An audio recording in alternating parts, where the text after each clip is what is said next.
weligaa haniyad jabin maxaa yeelay waxaa jira dad caan ah oo fashilmay isku day badan oo ay sameeyeen ugu dambeynna ku guuleysteen hadafka ay lahaayeen.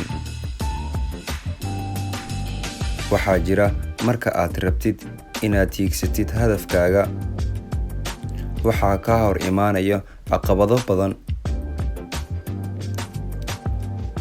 balse maahan inaad niyad jabtid.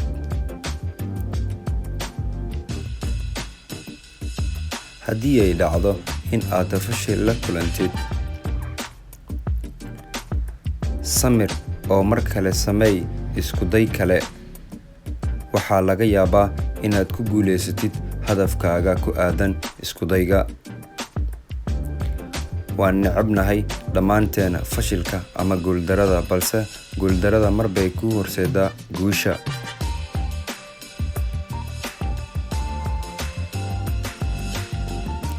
waad ku mahadsan tahay sida aad u daawatay muuqaalkan.